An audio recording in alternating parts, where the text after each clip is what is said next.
Hello and welcome to a brand new Arseblog Arsecast right here on arseblog.com. How are you?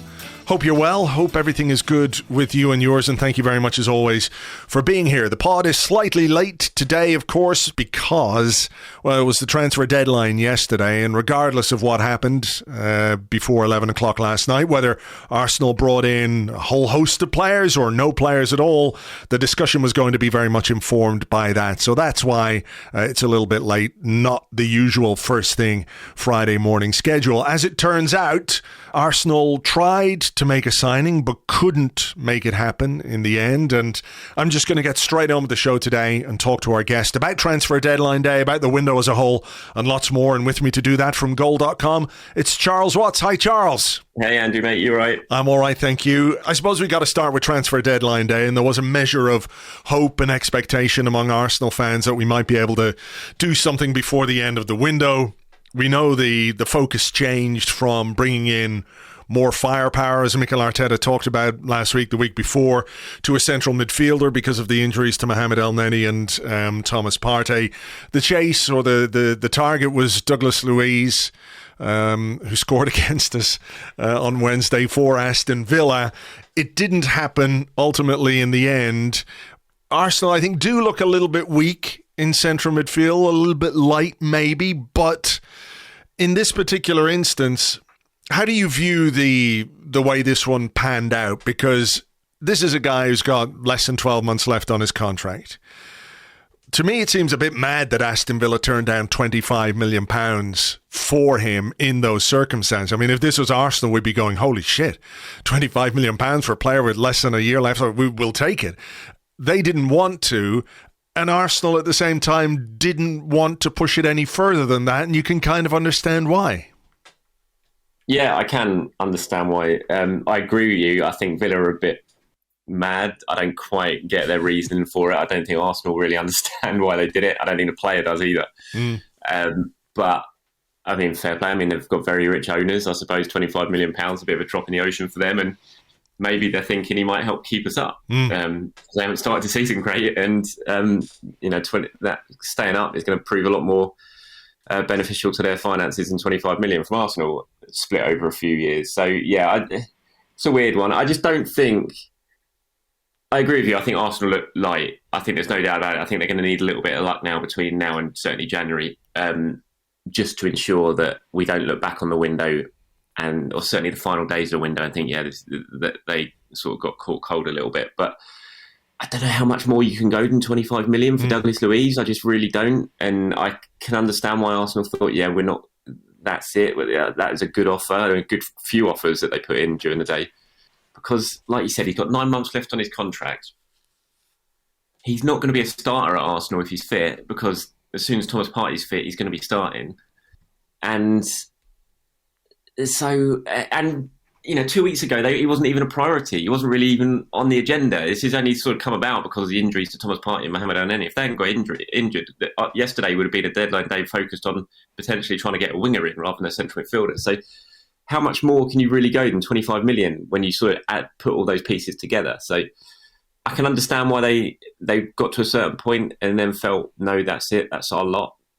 But I can also understand the frustration a lot of fans feel at the moment, thinking, it's January all over again. We've left ourselves a little bit short, and it might end up costing us in the long run. So it's a difficult one. And the whole window as a whole is a difficult one because it's been a really positive start, really good moves, and then it's ended in a little bit of frustration. Yeah, the timing of these things. Isn't it? It's the timing, absolutely. It was quite funny because somebody said to me on Twitter last night, I sort of put out a couple of tweets about it, and somebody said, Arsenal haven't done anything in this window. And it's like, God, we're top of the table.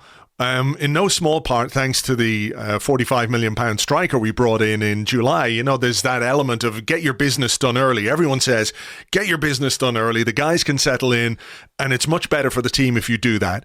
And we can see that because, Arsenal are top of the table right now. But when you get to the end of the window, and when other clubs are doing some big things and, some crazy things, mad things going on, and we know that there are, some gaps in the squad or some places where we're light, it can sort of not twist your view of how the window is overall, but I don't know. It's how do you liken it? It's sort of like a last-minute equalizer or something like that, where you feel completely elated, but when you step back, you're going, well, that's only a draw at the end of the day. Something like that, where the timing of what happens or doesn't happen has a big influence on how you feel about things in general. And, £25 million for Douglas Luiz, I mean, we'd all be happy with a shiny new player, but it's £25 million on a guy who's basically your Mohamed El Neni replacement. Yeah, absolutely. If you flip the transfer window on the head, you say Arsenal did nothing for the first 6 weeks of the window, and then they ended it in the last 4 weeks by signing Zinchenko, Gabriel Jesus, players like that. People would be looking at it now, and it would be a completely different sort of thought process behind it. It's like, well, look, we've done a lot. We've brought in Gabriel Jesus on deadline day, so it is absolutely the timing of it. You almost forget, and also there is this sort of Fabio Vieira sort of cloud as well that people. Yeah. Aren't really taken into consideration. I got absolutely hammered for this on Twitter on Tuesday, which was a particularly brutal day on social media Tuesday, when I wrote a piece, and it was based on the fact that Arsenal were pretty happy with their squad, and they are, and that pissed off so many people that Arsenal were happy with their business and the squad. Yes, they would have liked more. They would have liked a couple more, maybe certainly one more, but they are, on the whole, they're relatively happy with the work that they've done. And I pointed out that we haven't even seen Fabio Vieira, this £30 million player that can play out wide, can play in centros, can play in a lot of positions. And we've almost forgotten about him just because we haven't seen him yet. And, he's going to come in soon, where you would hope, and make an impact on this team as well. So there's him to come. There is still this player to come that we don't know about. He's a bit of an unknown quantity. So no, I think the window's been good. On the whole. I think it's been a window which has been mainly built around improving Arsenal's starting 11, and it has absolutely achieved that. And Saliba you kind of count as well, because I know he's not a new signing because he's signed a couple of 3 years ago, but this is the first time I've seen him. He's come back this summer, and again, it has improved the starting 11. And yes, the squad could have been a bit stronger. Yes, there could have been a couple of backups. I absolutely think right winger. The lack of right winger is a bigger concern to me, I think, than the lack of central midfielder, because I'm hoping Partey will be back fairly soon, and we're not sure on any yet. But the lack of cover for Saka is my main concern, I think, right now, because I mean we're relying on him continuing this remarkable run. I think he's played in each of the last 47 Premier League games that Arsenal have had. No one's had more minutes than him than since the start of 2019-20. And we're kind of relying on him to continue that. And you just never know when that run's going to come to an end. Yes, he's durable, clearly, but it comes to a point when your body can't continue to face the demands that he's currently facing. And if Arsenal don't, and if Saka breaks down, then there's no one really there. You're kind of relying on either a 19-year-old kid in Marquinhos, you're relying on Fabio Vieira, who, yes, he can play out wide, but from all accounts, is better in the central areas, and he's not an out-and-out winger. And so that's my main concern at the end of this window. It's more Saka than it is the lack of central midfielder. I agree with you. I mean, that was always my concern, my big concern in the second part of the window. Once we'd done the initial deals, it was like, right, it's not just about protecting Saka or I think players also benefit from a bit of competition. Clearly, he's a first choice. He's a remarkably talented player. I would not be surprised at all if on the back of a disappointing, in inverted commas, end to the transfer window, we got like a Bukayo Saka contract announcement pretty quickly. That wouldn't surprise me at all, just to sort of lift the mood again. But that was my concern. It's like, what do? We knew Pepe wanted to go. We knew Arsenal wanted Pepe to go. That was not going anywhere. They were after Rafinha, who plays in that position. I mean, it might mean slight changes. Like you say, Marquinhos is somebody who could play there. Unknown quantity at this point, of course. We don't really know what he's about, and maybe we'll get to see in the Europa League Reece Nelson, a player whose career has sort of plateaued a little bit. So that is a little bit of a worry. And I do wonder, after being quite upfront about what he wanted before the end of the window. I mean, you have to be slightly fluid, don't you? When circumstances change the way they did with the injuries to El Neni and Partey, you have to try and do something about that. So I think that kind of pivot towards the end of the window was driven by those injuries rather than a real desire for a central midfield player. But what do you think Mikel Arteta will be thinking about how this window ended? He spoke about wanting more firepower. We just smashed Bournemouth and he talked about we need more firepower. He's been clear, like, he doesn't want to just bring in somebody for the sake of bringing in somebody. He wants the right player. He wants the right person, he said. But do you worry that there might be a little bit of disappointment on his part because of what's happened, or will he be fairly understanding about the way this played out and the circumstances in which, the last week of the window played out? I think he'll be frustrated, but I think he'll probably understand. I think if the injuries to the midfielders hadn't happened and Arsenal had just focused all their areas in these last few days on a winger and that hadn't worked out, I think he'd probably be a little bit more disappointed than he is now, because he'll probably understand that the need shifted, like you said, because of the injuries to El Neni and Partey. But everyone wants... I don't think it's just this morning, it's just going to be Arsenal fans and Arsenal managers thinking, I could have done with one more. I think pretty much every single fan base, every single manager across the Premier League right now will be sitting there thinking, I wish we had one more. You always want more, don't you? Apart from Chelsea, who've bought everyone. Yeah, not not sure they could fit any more in. So I think he'll be frustrated. I mean, we'll hear from him later on today. I mean, he's not going to tell us the truth anyway in front of the cameras and in the press conference what he's really feeling. But I think he'll kind of understand it. I think on the whole, he'll be relatively happy with what he's got this transfer window. And I know he said he's not a financial man in his press conference after the game on Wednesday night, but he'll also understand in the last 2 summers, Arsenal spent 250 odd million pounds and got absolutely sod all back in return. And I think that's the area you got to look at that would have made this transfer window slightly easier if Arsenal managed to be able to actually sell any of their players over the last 2 years and then have more money to play with this summer to do and maybe push the boat out a little bit extra and get a couple of the targets in that they were unable to because the finances just didn't allow it. And that's something they're going to have to improve. And I know Eddie gets a lot of flack for it, but it is definitely an area he needs to improve. And I don't think he's been helped by the sort of makeup of the squad and the makeup of the players they were trying to shift over the last couple of years. And you'd think the transfer policy they have now is going to make it easier from this point onwards to actually get a bit of return on the players because they're at a younger age, they're not on as big as wages, and they might be more easy, sort of affordable, not just to English clubs, but to European clubs. Because that's the big issue at the moment. The rest of Europe's skint and getting players out of the Premier League is really, really hard. If you're not selling to an English club, you're just going to struggle to get any sort of money at the moment. So that's an area they need to sort out, and I'm sure Arteta will understand that, and that's kind of the vision and the process that they've been working to for the last 3 years is to get the squad to this point where it might be able to start sustaining itself again rather than having to rely on bank loans and whatever sort of movement the Kroenke's making behind the scenes to free up some cash to allow them to keep sort of spending at the rate that they're spending. I mean, it can't go on forever. No, it can't. I mean, that is... it's part and parcel of the job, and I think everybody accepts that there are difficulties. Everyone accepts that there are challenges when you've got, a squad with, players who are surplus to requirements and everything else. I mean, we can all see that. We know there's more money in the Premier League than there is in Europe. But, you look at the departures, you look at some of the names of the players who have gone out and the amount of money Arsenal have got back in return, and it's really poor. Bernd Leno and Lucas Torreira were the only players Arsenal managed to sell. The Bernd Leno deal could be worth $3 million, depending on a load of clauses and if Fulham stay up for a couple of seasons. And Torreira,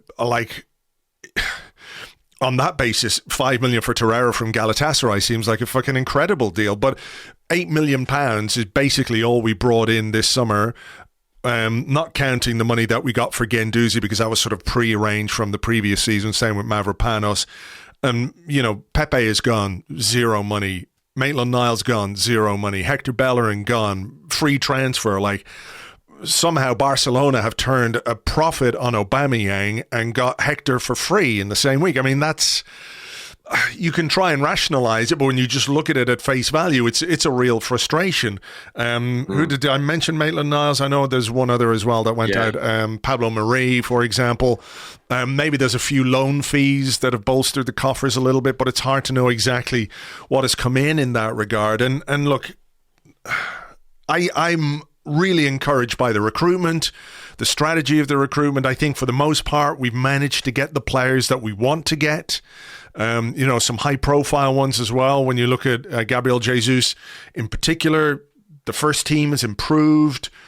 But, I mean, do Arsenal really need to sit down and think about that other side of the technical director role, the executive role, which is selling players and making players attractive to other clubs? Because there was that big interview with Edu, wasn't there, in the summer, where he said, look, when you've got a player like this, it's impossible to sell them.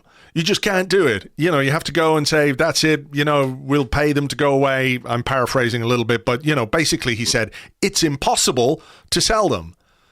And literally he had 4 or 5 of those players to try and sell.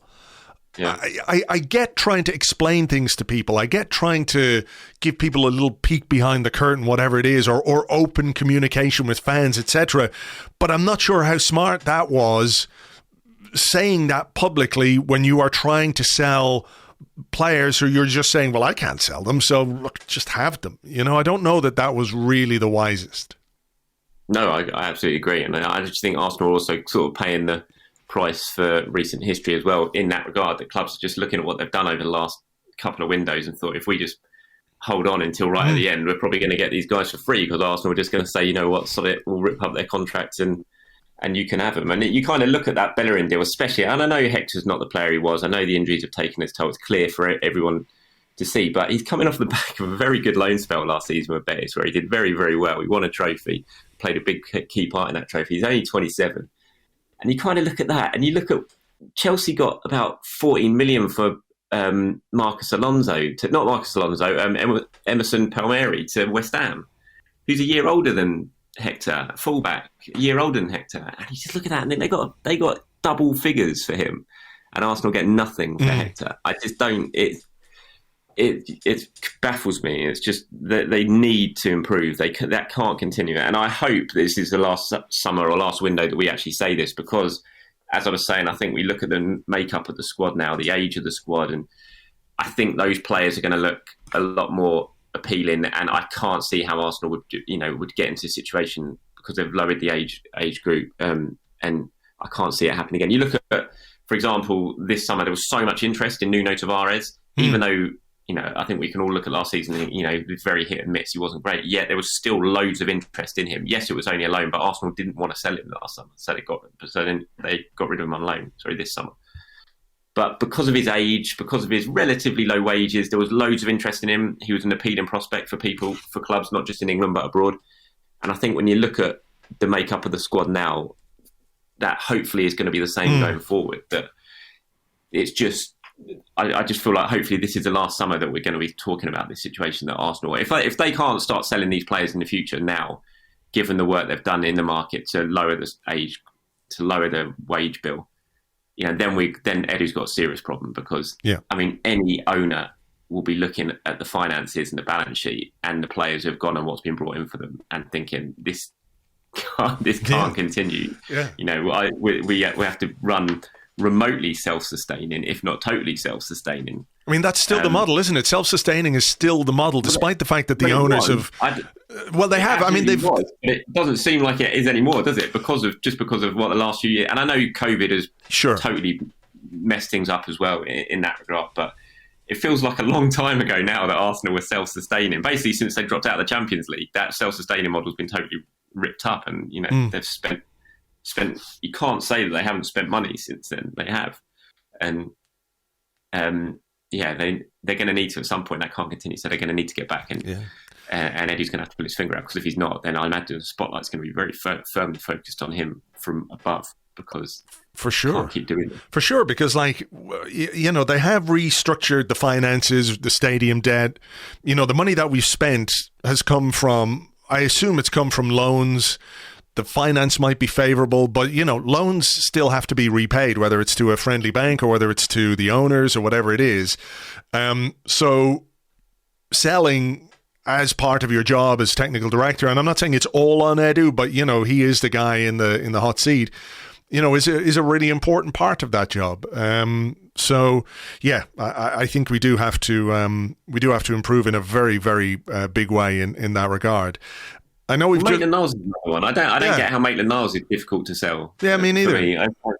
It's 3 years ago, he was very key in that FA Cup win, obviously, and they could have got 20 million. They turned that down, or around 20 million from Wolves. They turned that down, which at the time I actually thought was a good decision, because I was looking at Maitland-Niles and I thought he was going to be quite a key player under Arteta. He clearly seemed to be liking him, but then Arteta kind of does what Arteta does and freezes him out almost. And that wouldn't have made it easier to sell. But still, he's an England international. He played so well in that run, he got himself into the England squad. Yeah. He's still relatively young. He's not on massive money. He just, for me... And a year on his contract. What does it take to buy a player like that? When Southampton are paying Man City up to 10 million for a kid who hasn't even played for the first team. Exactly. It's just, I don't understand it. Of all the players, I think Maitland-Niles surely is a very easy player to sell, but clearly not. Yeah. We have just finished this window, but and I don't want to go, well, here we go again, but do you think, in the context of this particular season, with a World Cup not far away, it's like 10 games now until the break for the World Cup, and then there's another couple of games in December when we come back, and then January kicks in and the January window is open. I mean, do you feel like that window might be the most important January window ever, because clubs that players away at the World Cup are going to have some concerns about these guys when they come back, because nobody's done this before. Nobody's done the mid-season World Cup thing, the break in the schedule, what it's going to mean for fitness. What is the term that they use, to keep players fit? When you keep them fit all the time, when you're playing constantly, there's a term, isn't there, for conditioning, I can't remember the name of it. But it's basically like, if you're playing all the time, then you stop and then you start again, you can tend to do yourself a little bit of damage. There's a specific term for this and I can't remember it, and someone will remind me on Twitter. But, a lot of players aren't going to go to the World Cup. A lot of players are going to sit down for 4 to 6 weeks without any competitive football. I think that will have an impact on fitness, with injuries, even if there's a freshness, if you lose a little bit of that conditioning, you could pull a hamstring, do whatever. And the January window feels like it could be a really important one, particularly as throughout November and throughout December, basically, because football doesn't come back again until December 26th in the Premier League. Managers and technical directors and scouts and agents and all that are going to have a lot of time on their hands to think about their squads and to think about potential deals that they might do. Yeah, I was thinking this last night. The January window is such an unknown this year, isn't it? It's like, normally it's the window that everyone doesn't want to do any business in. They still do, but they don't really want to do any business in. But this year, like you said, because of all the mitigating factors surrounding it and the complete unknown that we're all heading into with the World Cup and the break in play, it's going to be really, really interesting to see exactly what the clubs do in it. I still don't think, and this is just personal opinion, that I still think if they can, they'll avoid doing too much. I can't imagine it's going to be another summer window and people are going to be throwing silly money around. I think they'll still rather wait until the summer. But it is going to play a big part. And it's so strange just for you saying that, like 10 games in 10 games time, we're stopping. Yeah. And that just feels so mad to think about. And all your star players are suddenly going to play 6 weeks of the most intense sport of their lives, basically, or 4 weeks of it, putting everything on the line for a World Cup, and then suddenly coming back and starting the season again pretty much straight away. It's such a bizarre scenario that we're facing, and it's going to be interesting to see exactly what they do in January. But like I said, I still think they're probably going to look further towards the summer and try and avoid doing too much. It's going to be interesting what the clubs do as well when the other players are away at the World Cup. The ones who aren't, are they going to be trying to keep everyone fit? Are they going to, I don't really know what Arsenal are doing yet. Are they going to let players have 2-3 weeks holiday? Are they going to keep them training? They're going to play a lot of behind closed doors friendlies with other teams. Yeah. It's going to be a really interesting period for football-wise that none of us have ever experienced before. Yeah, for sure. There's a question for the manager at his press conference to see what they're going to do. And I presume that, there'll be a scientific element to this as well, but maybe it is a chance to give players a bit of a break and get them fresh and keep them fresh. The word I was looking for was periodization, I think, which is, just making sure that players maintain their fitness through, constant activity. And if you stop a little bit, it can have an impact. Let's just talk a couple of departures, or one departure in particular, I think that merits a little more discussion, and that is Hector. We mentioned him before. It's sad in a way that it's ended in the way that it did, because there's no chance to say goodbye to a player from the pitch or from the stands. That kind of a goodbye, I think, is always nice, and he never got a chance to do that. His career at Arsenal, I think, was impacted very heavily by that cruciate ligament injury, and maybe before that as well. There was an ankle problem, but since the cruciate, the thing that really set Hector apart was that blinding pace, and everyone remembers that clip. Was it against Swansea, where he's basically half a pitch behind the Swansea striker, comes back and makes an amazing interception. I think there was another one he did as well. Around the same period, where he just clocked himself off the post because he was sliding in to make such an incredible challenge. And when a player sort of plateaus a little bit and people get a bit frustrated with a player that he's not what they thought he could be or what he was, as an element of frustration. But he was such an exciting prospect when he broke through, and I think it's easy to forget that. And what a good guy he was, on the pitch and off the pitch as well. The way he represented Arsenal, the way he represented himself, the way he spoke up for issues that he believed in, whether people agree with his stances on those things or not. It's quite rare for a footballer to be so upfront and willing to put their head above the parapet, knowing that, like, maybe half the people who read it are going to think you're an idiot or whatever because of their own personal beliefs, whatever it might be. But he was never afraid to do that. Represented the club during the pandemic period as well, when there were all those discussions with the captains, raising funds for the NHS, all of that. I think he was a great guy and a great representative for Arsenal. So as much as Barcelona is like a weird basket case of a club that, I don't know what the fuck they're at, I wish him all the best and hope it goes really well for him. Yeah, he's just a really, really good guy, Hector. And I agree with everything you said. I think it's a shame that it's kind of ended for him the way he has. The last 2 years have not been great for him. He's not been happy at all. I mean, he was very happy back in Betis last season. He really enjoyed his time there. And it was clear he was going to go somewhere this summer. I'm a bit, not annoyed, that's the wrong word. I'm disappointed he's ended up at Barca. I'd have liked him to come back to Betis, sure, hometown club, and I just hate seeing Arsenal players go to Barcelona. It just does my head in. But absolutely, wish him the best of luck. The injury was just a killer for Hector, wasn't it? Like you said, he was so exciting when he came through, and those runs you talk about, the sort of recovery runs. I remember, was it Ozil's goal against Bayern Munich at the Emirates? Wasn't it Bellerin? He set it out, didn't he knock it round the fullback and just tear up the ground to get to it and that's right, pull it in through. And it was just so exciting. Genuinely not just one of the best, most exciting right backs in England, but in Europe at that stage. And I remember he signed that, what was it, 7-year deal, whatever it was he signed at the time. And it was just like, that's just such a brilliant piece of business for Arsenal, locking down this exceptional young talent who looks like he's going to take the football world by storm. And the injury was a real killer for him, and you can just, it is like you said, it's sad when you watch a player when they come back and you can just see the thing that had made him so great wasn't there anymore, and there was a player really sort of struggling to get back to any sort of semblance of what he once was. And I think I'm not surprised he did well back in Spain last season, because it's not as quick as the Premier League, and I'm sure he'll do well for Barcelona.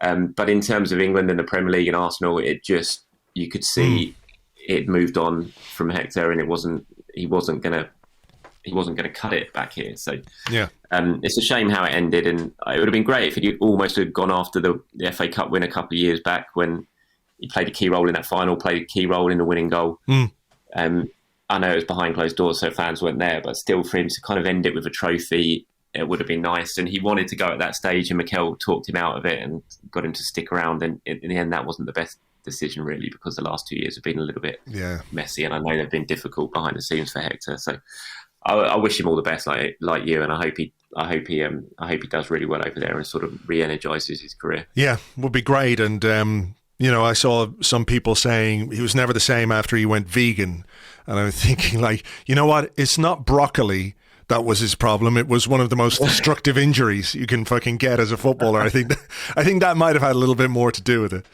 I think so, yeah.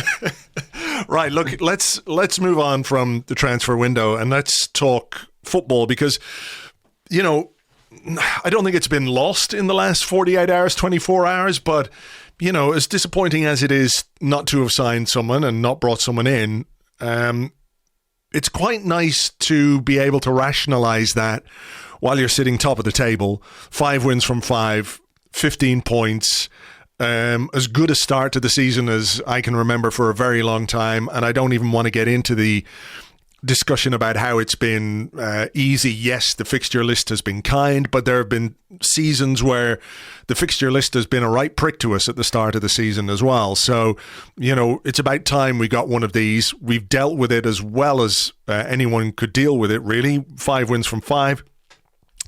The latest, of course, coming over Aston Villa on Wednesday night. And, with a couple of injuries, with some players absent, there was a little bit of reshuffling of the team. Albert Sambi Lokonga, someone we didn't really mention when we talked about central midfield, a guy who didn't play a lot last season, and a guy who was quite frustrated, as we saw in All or Nothing, that he didn't play last season. Obviously hungry to get on the pitch, obviously hungry to play more minutes. Got his first start of the season. Before we get into the nuts and bolts of the game, what did you make of his performance, given it's his first start since the Southampton game in that little period of 3 that we lost last season? I thought he played really well. I really did. I was really impressed with him, especially given the circumstances. And everyone was going to be looking at his performance on Wednesday night after the injuries, and there was a lot of focus on him. He would have known that. He would have known he was under a little bit of pressure to perform. And I thought he played really well. I thought the whole team played really well. I mean, honestly, I think the first half was the best 45 minutes I've seen Arsenal play this season. And they've played very well in a lot of games. But I thought they were absolutely brilliant in that first half. It was so intense, wasn't it? It was just the intensity was amazing. They just could not get out. And Villa were terrible. And I think they've got some real problems there. But they were terrible because Arsenal just did not let them get out of their heart. It was so intense, and I thought they were great. And they could have come in 5-0 up at half time, and you wouldn't have said that flat at them at all. It was unbelievable that it was only 1-0. And I thought Sambi was really influential in that. I thought he held that midfield really well. He was really good on the ball. He moved it well. I think he only misplaced a couple of passes in the whole 90 minutes. And this is a big opportunity for him. I thought he was really hard done by at the end of last season. I think a lot of people's opinions on him are really harsh because of what happened at the end of last season. He was suddenly thrown in at the crucial stage. He played no football for a long time, and he was asked to play honestly the most difficult role there is in the Arsenal team, which is basically holding a midfield by yourself. A position that it took Thomas Partey a long time to get used to. And this is Thomas Partey, one of the most experienced players in Europe, who's come Champions League footballer, come down, and he struggled initially, and it took him a long time to really get used to being when Mikel did the tactical shift. You could see that, and he's only just getting used to it now. And then suddenly Sambi was thrown in there, and it was really harsh. I thought that the way a lot of people seemed to write him off after a couple of performances there, where it wasn't just him who was bad; the whole team was bad. So. Again, he's a bit of an unknown quantity. We just don't really know just how good Sambi is. And we're going to learn a lot about him, I think, in the next few weeks. If he is, Sunday's going to be a huge test for him because, like I said, Villa weren't great. Arsenal were at home. There was a game they're expected to win. They're going to be under an awful lot more pressure on Sunday at Old Trafford. And if Sambi's, again, given that task, given that place in midfield, it'll be really interesting to see how he copes with it. But I thought he did really well, and like I said, that first half I thought they were great, really good. I don't know how Bukayo Saka didn't score in that game. I bet he was sitting there. I did a sort of winners and losers piece after that game, and I put Bukayo in the losers piece, which is really harsh because I thought it was his best performance of the season. But he must have been sitting there afterwards just thinking, how on earth have I not scored in that? Because he hasn't scored since open play since the goal at Villa Park in April. And he's never going to get a chance to end that run that he did on Wednesday night. The one from Martinelli's cross was, and he should score, but it was a little bit. It was on his wrong foot. It was fizzed at him. It was on the half volley. But the one where he just fell over when all he had to do was stand his feet and he had to tap it and he managed to fall over. It was just like, Bukayo, what's going on? But yeah, on the whole, great performance. The atmosphere was rocking. Honestly, the Emirates is best it's been since 2006. Absolutely, my brother went with my dad because I've got my season ticket next to my dad, which I don't use because I'm in the press box, but my dad sort of rotates it with a family member or friend who goes each game, and my brother hadn't been since about midway through last season, right? And this was his first game there, and afterwards he spoke to me on WhatsApp. He was like, it's just like watching, he said it's just watching a different team completely, but he said that the whole experience against the Emirates is something, it's completely different to what he's ever experienced there before. He said the noise, the sound, he was asking about who everyone was in the black t-shirts behind the clock end, the Ashburton Army. Yeah. He just said it's completely different to anything he's ever known at the Emirates before. The whole noise, the atmosphere, the vibrancy. And I thought that was a really telling comment from him, really, because we see it we've been eased into it week by week, and we can I know it's better than it has been, but for someone who hasn't been for 6 months, he's suddenly there, you can really see the difference of what it's like. Yeah, for sure. I mean, it comes across on TV, and I'm looking forward to getting over towards the end of the month for a game. So fingers crossed, and long may it last. Obviously, I mean, you talked about Bukayo Saka there, and there is obviously when he missed the chances, people are like, "Oh, is Saka really feeling the effects?" But I have to say, I thought he was really good, and I think he's been good this season. Without the goals, I still think his all-round play has been good. He's had a few assists, I think. And you look at that front four, rather, against Villa the other night. Saka, 3 shots, 3 key passes. Martin Odegaard, 3 shots, 3 key passes. Gabriel Martinelli, 5 shots, 2 key passes. Gabriel Jesus, 4 shots, 1 key pass. That thing that they're building and clearly still working to get on each other's wavelengths perfectly. Jesus is knitting things together. We can see that. The way he is dynamic in the final third, I think, is really helping all the other players around him. But that front four for Arsenal, coupled with what I think is, a really solid platform at the back, is very, very exciting. The midfield worries that I think we all have perhaps are mitigated a bit by the fact that at the back and up front there are these units which are really functioning very well. Yeah, absolutely. The front four is just, it's amazing how one player has made such a difference to that front four. Like you said, Jesus, he just knits it all together. But the intensity they play with, which is almost taking a little bit of pressure off the midfield at the moment, because a lot of teams aren't even getting to the Arsenal midfield, because the front four is getting the ball before it even gets to them. And they just, the work rate, Gabriel Martinelli just does not stop. And the fact that he's actually started the season with 3 goals in 5 games now is such a big thing, because we all know how good Martinelli can be. We know what he brings. We know the energy he can bring. But it was always a case of, does he score enough goals? Probably not. And the fact he started in pretty prolific fashion this time for a wide player, 3 and 5, is not to be sniffed at. If he can continue that, you've literally got a world beater on your hands there. He was unlucky not to get a couple. That save from Martinez from the half volley. Yeah, it's just rude almost to save that, because it would have been such a good goal. And you could see, and they're best mates, those two, as well. And you can see Martinelli afterwards on the replay, the way he was laughing. He was just, you knew what he was thinking. It's like, I can't believe you've saved that. And they're just really exciting to watch, aren't they? It's really, really exciting football. And when you sort of go back to last season and how it was a bit one-paced and the struggles of just having no one in the penalty area, just that one, the Jesus for Lacazette, the uplift in output and quality that one change has made has been pretty remarkable. And I think Martin Odegaard's playing a big part as well. He's had a really good start to the season. And I agree with you on Saka. I don't think Saka's been bad. I think you just hold Saka to such high standards, don't you? And the fact he hasn't scored yet is a concern. There's no doubt about it. But he's playing pretty well. He's not been bad in any of the matches I've seen. He's just maybe not quite hit the heights that he has done. But I thought I thought it was the best performance of the season on Wednesday night. And then the assist for Martinelli was really good as well, because a lot of players would have just sort of panicked and just sent that in, but he took his time. He saw that Martinelli was in space and he picked him out perfectly. It was a really good assist, and that's a couple in 2 successive games now for him, which will do him the world as good as well. Yeah. I'm not worried. Like, he'll score. The goal will He's come. still in my fantasy team. He's been in my fantasy team all week, all season, and each time he's like, if I take him out, he'll bag 2 in the next game. Okay, so take him out right now. Right as we're speaking, take him out before we go to Old Trafford on Sunday.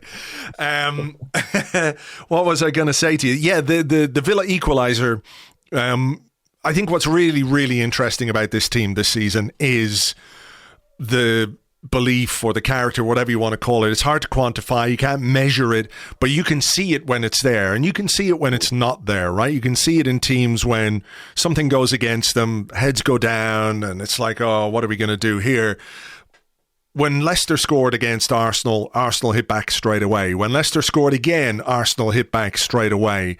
It was the other game as well. What was it? The Fulham game. When Fulham scored, Arsenal were level within 5 minutes. Villa score, Arsenal go ahead within whatever it is, 90 seconds, 2 minutes, could be less than that. I know the sample size is small. I know that is not going to happen every time the opposition score, but there is something to be said for Team A that can do that. And the more they do it, the more they believe that they can do it again and again and again and again. And how many times have we seen the best teams in this league? You've got to deal with adversity. You've got to deal with game situations that aren't going your way, whether it's, Man City being 2-0 down. I know they've got, like, as I think it was Phil Costa was saying the other day, that Erling Haaland is basically like a cheat code of a footballer for you. But, throughout history, even the best Arsenal teams that we saw, if things were not going well, they could dig it out, whether it was to get a point or whether it was to get the narrow win. Being able to master those fine margins is the difference between being like a top 4 team and a team that just falls short or doesn't get anywhere near. Absolutely, and it's something that Arsenal haven't done for a long time. Yeah. You think of last season, when Arsenal went behind last season, it was done, wasn't it? They weren't going to come back. I think they did it once in that game against Wolves. In March, whenever it was. But other than that, they didn't overturn a deficit once. The fact they've done that already this season in the Fulham game, it's going to be huge. And then to back that up with, like you said, the responses to conceding a goal is massive. We spoke to Granit after the game on Wednesday night. A few of us went in the mix zone, were waiting for him, literally like an hour and a half. He was chosen for doping control, unfortunately, and he just couldn't get out of the toilet. So we were literally waiting for him to get out of the toilet for like an hour and a half, really glamorous, waiting for Granit Xhaka to go for a piss. And before we could talk to him. But it was well worth it, because Granit's brilliant when he talks. He's the best player there is for talking to the media in Arsenal. And he was speaking about that mentality and the shift and how he can feel it. And that for the first time since he's been there now, he says there's the real belief that when they go behind, that they can turn things round, and each time you do that, that belief's just going to get stronger and stronger, and it's all part of this mentality shift that Xhaka says that he can feel, that is really apparent within this change room. And to do that is it's huge. It's such an important thing for a team to do, because even if, like you said, it's just to rescue a point, that's still a point that you wouldn't have got last season. And I think the fans, again, I go back to the atmosphere, the noise after Villa scored. When everyone went back, and just before the kickoff, the restart, the noise in the ground, the cheer that went round, it was so loud, and it just almost felt like the fans believed that they were going to come back straight away. And it's just, everyone's buying into it. I think it's a really big thing. Like you said, it's not going to happen every time, and Arsenal are going to lose games, they're not going to come back.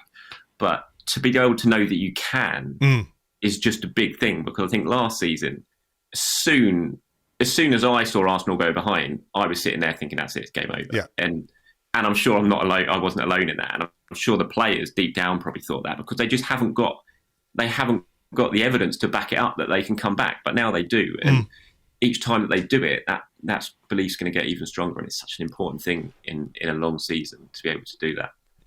Just finally, I guess there are a couple of injury worries ahead of the United game. Martin Odegaard took a very heavy kick from John McGinn. I don't really want to get into a whole thing about the refereeing. He's the worst referee I've seen. Honestly. Terrible. Absolutely terrible. thought.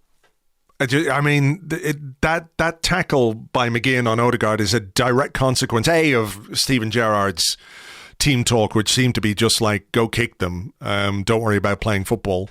But also the refereeing, where he let a lot go. Some of the decisions were bizarre, like quite how Bukayo Saka didn't have a penalty. I've got no idea. Tyrone Mings basically picks him up and fucking throws him on it. I don't get it, but I don't know that we'll get much from Mikel Arteta about the injury situation, because he's not going to show his hand ahead of a game at Old Trafford against Manchester United. But fair to say that there's probably a little bit of concern over Odegaard, who, like you say, has been so influential this season and so important as well when you look at the goals for tally he's got already. Yeah, he walked past us in the mix zone after the game and he was strapped up, had ice. And it didn't look great, but it's a bit early, isn't it? I think Arsenal do all they can to get him fit. I think they'll just hope it is an impact injury, that after a day or so it would have calmed down a little bit. Zinchenko went past us as well. He still had ice on his knee, which was a little bit of a worry. But all the words coming out of Arsenal before the game on Wednesday night that he was going to be really close, because he was in training. He had a fitness test before the Fulham game, and then it was decided not to risk him, and didn't look that injured when he went bombing down the touchline to celebrate the winning goal. But the fact, I was a bit surprised when I saw him walk past us after the game on Wednesday night, and he still had ice on his knee. So that was a bit of a worry, because he also comes into the equation of the whole midfield as well, that we haven't talked about. But he could easily come into one of those positions and potentially allow Granit Xhaka to drop back into a deeper role if needs be. So there is a little bit of concern for the first time this season, injury-wise, but like I said, I mean, I don't think Mikel's going to give away any hints before that, before the match. And Zinchenko did train during the week on Tuesday. He was training, but he was training by himself. But he was doing running. He was out on the pitch running. So I wouldn't be surprised if he makes it. And I think he'll make a big difference, because he'll certainly go into the starting 11 if he does make it, whether that be at left back or in midfield. Odegaard's the big one. I think if Odegaard is missing, that'll be a big blow to Arsenal, because yes, Smith Rowe's there, but Smith Rowe's not played this season really, not had any substantial minutes, and just suddenly throwing him in at Old Trafford in a game that big against the United side who've found some form is going to be. I think it would be quite a big drop-off. So they really need Odegaard. He has scored there before, of course, Smith Rowe, so if he's called upon, hopefully he can do that again. Of course, Bukayo Saka, as soon as you take him out of your fantasy team, will get the other goals. The thing is, though, if I'm going to take him out of my fantasy team, Andrew, it's going to be to bring Martinelli in. It's going to be a straight swap, and so I'll just curse Martinelli then. Could you not curse Harry Kane? No? Something like that? I've done that before, and it hasn't worked. He always bloody scores. There's no winning here. All right, listen. Unfortunately, I can't. I've done all my best to curse Harry Kane so many times. It never works. Well, keep it up. Maybe one day you'll get there. For now, we better leave it. Charles, thanks very much. All right, mate. Speak to you soon. Thank you very much indeed to Charles. You can find him on Twitter. He is at Charles_Watts, at Charles_Watts. Right. There's another transfer window done. It's now full focus on the football. And of course, there's a big game this weekend against Manchester United. At the time of recording, we don't have a lot more information about team news, etc., as much as we might get from Mikel Arteta in his press conference. We will, of course, have a preview podcast for you over on Patreon. You can join us there, patreon.com/Arseblog. That's patreon.com/Arseblog. James and I will be recording the Arsecast Extra on Sunday evening, pretty much straight after the game at Old Trafford. So fingers crossed we'll be having a goodly evening, and I hope we can make it 6 out of 6 and continue our great run, great start to the season, and stay where I like us being, which is top of the table. I'm going to leave it there for today. In the interest of getting this out for everybody as quickly as I can, there is no end bit at the end of this particular Arsecast. Apologies for that. Normal service should resume next week. For now, though, thank you very much. Hope you enjoyed the show, and I will catch you on the next one. Until then, cheers. Bye-bye.